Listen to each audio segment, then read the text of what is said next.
The Cosby Show didn't just dominate Thursday nights, it literally saved a television network and hid a series of jaw-dropping secrets most fans never uncovered. Today we're breaking down 18 strange facts about one of the most important sitcoms ever made. Casting near misses, a fake Brooklyn address that fooled millions, and production decisions so bizarre they sound like fiction. Stay until the very end, because the bonus reveals a historic rating streak only one other sitcom in the entire history of television has ever matched. So speed up with me, because the list starts now. Number 1. ABC rejected the pilot. 3 times before The Cosby Show became the most watched show in America, 3 different people at one network looked at it and said no. Not once, not twice. 3 times. In 1984, producers Marcy Carsey and Tom Werner, both former ABC programming executives, went to their old network first. ABC president Louis Ehrlich's team passed every time they saw it.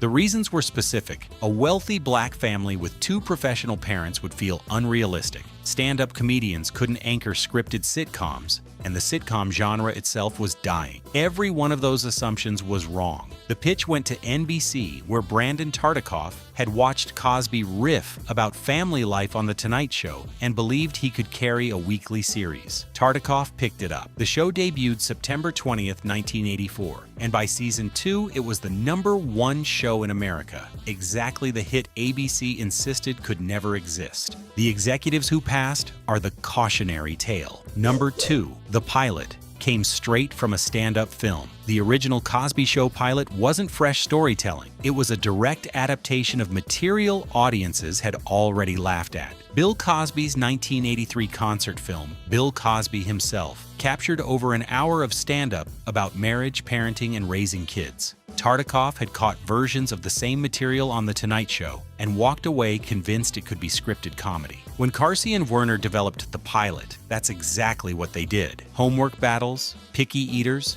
and discipline became sitcom beats, with the Huxtable family acting them out instead of Cosby narrating from a microphone. By the time the show aired, audiences who had seen the 1983 film were watching jokes they had technically already laughed at, now played out with a full cast in a Brooklyn brownstone. Starting from proven material gave the show a foundation most pilots never have. If you are enjoying this, take 2 seconds and leave a like. Subscribe if you want more videos like this. That support really motivates my work and helps a lot with bringing more content. Number 3. Cliff had a different name in early episodes. For the first few episodes of Season 1, Bill Cosby's character wasn't named Heathcliff. He was named Clifford. The name appeared on signage outside the home and in actual dialogue before mid-Season 1, when the show quietly swapped it to Heathcliff Huxtable, a nod to Emily Bronte's Wuthering Heights. The reasoning was never explained. Because the character was almost always called Cliff for short, most viewers never noticed. Vanessa also briefly called her brother Theo Teddy twice in early Season 1, before that nickname was dropped too. The first season was full of small course corrections, character names, and family details adjusted episode by episode as the writers figured out what the show was going to be. Number 4. Whitney Houston auditioned for Sandra. Imagine an alternate universe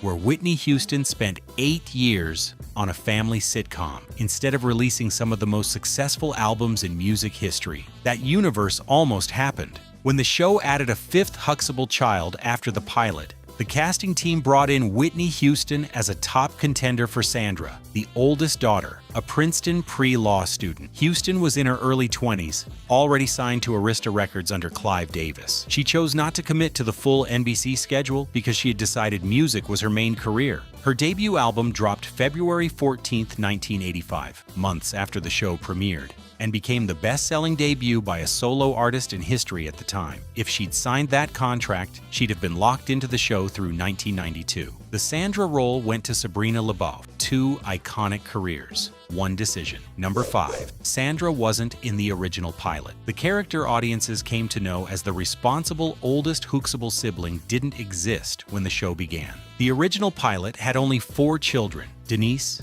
Theo, Vanessa, and Rudy. After the pilot, Cosby decided the family needed a 5th child, specifically one who had already reached adulthood, to show the experience of raising a kid all the way through college graduation. Sandra was created for exactly that. She was first mentioned in episode 6 of season 1, then appeared on screen in episode 10. By season 2, she was a full regular, and Sabrina LaBeouf played her for all 8 seasons through the 1992 finale. A character this embedded in the show's identity didn't even exist on day 1. Number 6. Lisa Bonet was fired twice from the Cosby universe. Of all the behind-the-scenes stories connected to The Cosby Show, few are as revealing as what happened with Lisa Bonet, who played the free-spirited Denise Huxtable. Bonet and Cosby clashed regularly. Reports in 1987 said she was frequently late or absent from filming. Cosby created the spin-off, A Different World, partly to give her a grown-up platform and to ease the conflict. Then she starred in the horror film Angel Heart,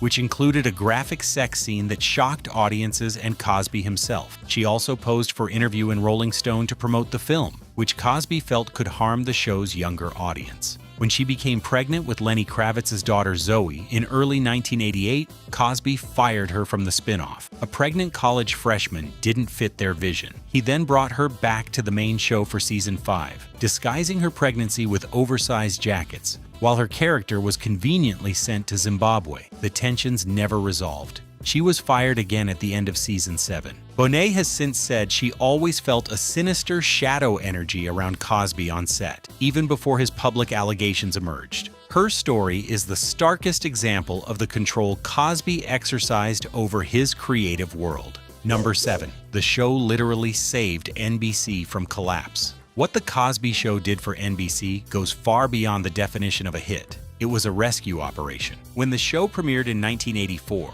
NBC had been stuck in third place behind CBS and ABC for years, losing tens of millions annually. Tartikoff was rebuilding prime time from scratch. The show shot to number 3 in its first season and climbed to number 1 by season 2, staying there for 5 consecutive years. It anchored the must-see TV Thursday block that would later add Family Ties, Cheers, and Seinfeld. Within 2 years, NBC overtook both CBS and ABC to become the number 1 network in America. Tartikoff later called it the show that pulled NBC out of last place and into a decade of dominance. A single sitcom ABC rejected 3 times became the foundation of NBC's entire primetime empire. Number 8. The Huxtable house was in the wrong borough the entire time. Every episode opened with an exterior shot of the Huxtable brownstone in Brooklyn. Dialogue across 8 seasons referenced the Brooklyn neighborhood, except the house wasn't in Brooklyn at all. The establishing shot was filmed at 10 St. Luke's Place in Greenwich Village, Manhattan, near 7th Avenue, a completely different borough. Production never found an actual Brooklyn brownstone to replace it, so the Manhattan location stayed for all 8 seasons. For the entire run of the show, viewers believed they were looking at a Brooklyn home located miles away from where it actually stood. Tourists still show up at 10 St. Luke's Place today. That's the right address. It just never had anything to do with Brooklyn. Before we keep going, subscribe if you haven't yet. Drop a comment telling me which movie or show you want me to cover next with strange behind-the-scenes facts. I read every single one. Number 9. Cosby insisted on filming in New York, not LA. In the early 1980s, shooting a major American sitcom anywhere outside Los Angeles was almost unheard of. The studio infrastructure, talent base, and writers' rooms were all in Burbank and Studio City. Bill Cosby refused to follow that model. He insisted the show be taped in New York City, where he lived and wanted to keep his family during production.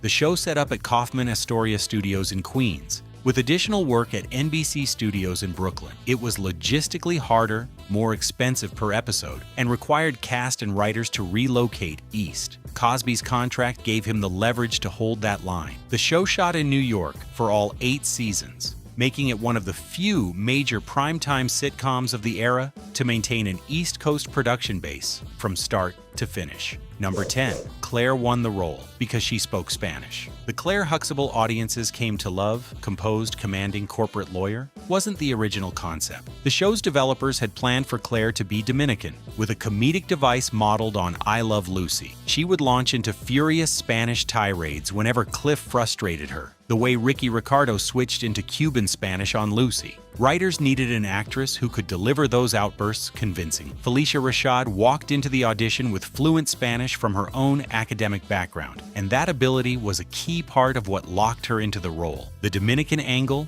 and the Spanish gag were dropped before season 1 aired, replaced by the polished lawyer version audiences know. But Rashad had already won the part. A character built around one concept became iconic for something entirely different. Number 11, Theo's school struggles were based on a real family secret. Theo Huxtable's recurring storyline about struggling academically felt authentic to millions of viewers. And there was a reason. Cosby's own son, Ennis, had dyslexia. The show used Theo's academic difficulties to explore what living with a learning difference actually looked like, offering a positive portrayal of a young black teenager that was genuinely rare on American TV at the time. Malcolm Jamal Warner, who played Theo and received an Emmy nomination in 1986, has said that people still tell him decades later that Theo's storyline was what led them to discover they had dyslexia. That's public health impact hidden inside a sitcom. Warner also had a notable off-screen rivalry with Carl Anthony Payne II, who played Theo's best friend Cockroach. Payne had also auditioned for Theo's role and didn't get it. Warner said Payne carried a big ego about it, though the two worked through their differences over the years. Number 12. Sandra's actress was only 10 years younger than her TV mom. The mother-daughter dynamic between Claire and Sandra always read as convincingly generational on screen. Behind the scenes, it was built on a much thinner age gap than anyone realized. Sabrina LaBeouf, cast as Sandra, was born in 1958. Felicia Rashad, who played her mom, was born in 1948, just 10 years between them. Producers worried audiences wouldn't buy the relationship if they sensed the two actresses were essentially the same generation. LaBeouf nearly lost the role. She won it because the chemistry read well on tape. The costuming team committed to minimizing the gap visually, and Cosby personally signed off on her casting. Most viewers never noticed, but knowing it now changes how you see every scene they share. Number 13. Cosby had unprecedented creative control over every script bill. Cosby didn't just star in The Cosby Show, he controlled it in ways almost without precedent for a network television performer. His contract with NBC and Carsey Werner included clauses banning depictions of smoking, drug use, and derogatory humor. Any storyline he personally objected to could be killed before production. Every script required his final approval. He also held an ownership stake in the show through his production deal, earning hundreds of millions in syndication revenue over the decades. Few sitcom stars before or since have wielded that level of control. The result was a series that maintained a remarkably consistent tone across all 8 seasons. Same values, same restrictions, same comedic approach from 1984 to 1992. The same mechanism that kept the show consistent was also how Cosby managed everyone on set, including those who would later speak out against him. Quick reminder to subscribe if you are enjoying these revelations. And tell me in the comments, do you know any strange fact about this movie that I didn't mention? Let's build the list together. Number 14, a Harvard psychiatrist reviewed every script. Most TV shows have writers and a showrunner. The Cosby Show had all of that,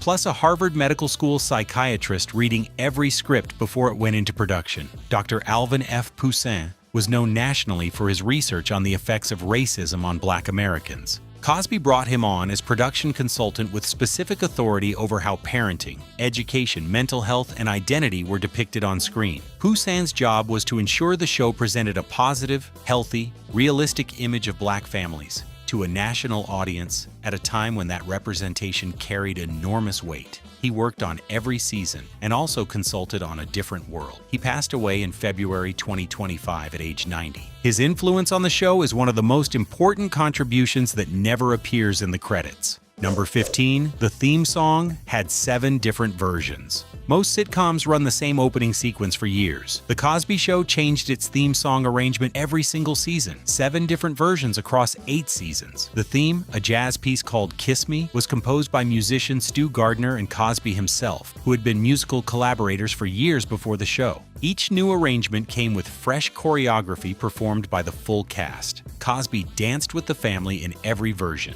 updating the moves annually to reflect cast changes and the show's evolving tone. The 7-arrangement run is one of the most unusual title sequence histories in American sitcom production, and those dance segments are iconic enough that clips from each one still circulate online decades later. Number 16. Vanessa's actress saved her partner's fortune tempest. Bledsoe played Vanessa Huxtable, the middle Huxtable child, known for sneaking to concerts and testing her parents' patience. What she was doing off camera was far more impressive. Bledsoe earned a bachelor's degree in finance from NYU's Stern School of Business while maintaining her acting career. That education became genuinely important in her personal life. Her long-term partner, actor Darrell M. Bell, who played Ron Johnson Jr. on A Different World, lost his family's fortune when he was 24. Bledsoe used her financial knowledge to help him stabilize and rebuild. The two have been together since 1993 and have never married, a choice that has now lasted over 3 decades.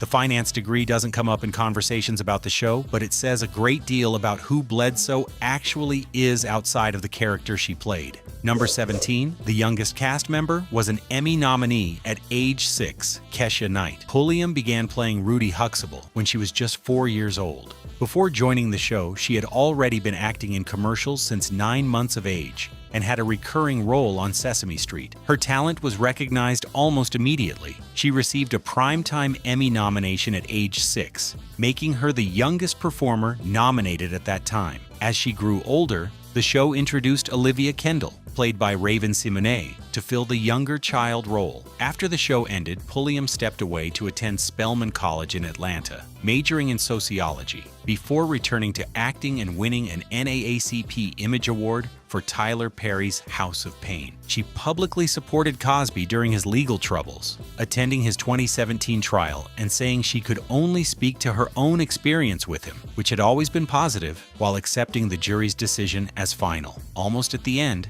and the best is still coming. Subscribe so you don't miss what's next, and drop your city or country in the comments. I want to see how far this video is reaching. Number 18, the finale aired during the LA riots and drew 44 million viewers. The Cosby Show finale was scheduled for April 30th, 1992. 2 days earlier, the verdicts were announced in the trial of officers who beat Rodney King. Riots erupted across Los Angeles that same evening. By April 30th, the city was in the middle of one of the worst civil disturbances in modern American history. KNBC, the LA NBC affiliate, was on the verge of preempting the finale for riot coverage. Los Angeles Mayor Tom Bradley personally lobbied the station to air it, arguing the show's significance was too important to skip. Cosby recorded a special message played alongside the LA broadcast, asking viewers to stay home and pray for good sense. The finale pulled 44.4 million viewers, one of the most watched series finales ever. The plot itself was deliberately small. Theo graduated from NYU. Cliff finally fixed the broken doorbell that had been a running gag all season. No finale in television history aired under circumstances like those and still drew that many people home. Bonus: the 5-season streak. No sitcom has ever matched. Here's the fact almost nobody mentions when they talk about The Cosby Show, and it may be the most extraordinary achievement in American sitcom history. The show finished as the #1 rated program on American television for 5 consecutive seasons, from 1985-86 through 1989-90. In the entire documented history of Nielsen ratings, only one other show has ever held the top spot for 5 straight seasons. All in the Family, from 1971-72 through 1975-76. Those 2 shows are the only sitcoms to have ever achieved that streak. Nothing in the 3 decades since has come close. The Cosby Show was finally dethroned by Roseanne in its 7th season, finishing second in 1990-91 before completing its 8th season run. But the record stands. For 5 straight years, more Americans chose The Cosby Show over everything else on television, every single week. ABC rejected it. A city was burning the night of its finale. A Harvard psychiatrist vetted every script. The exterior was in the wrong borough for 8 years. And it still became the most dominant sitcom of its generation. That's The Cosby Show. And those were 18 strange facts about The Cosby Show, a series that started as a rejected pilot and ended as a cultural institution, one that reshaped American television and left behind a legacy that contains both the highest highs and the most painful contradictions. If you made it this far, leave a like, subscribe, and comment which fact surprised you the most. And don't forget to suggest another movie or show that deserves a list of strange facts. See you in the next video.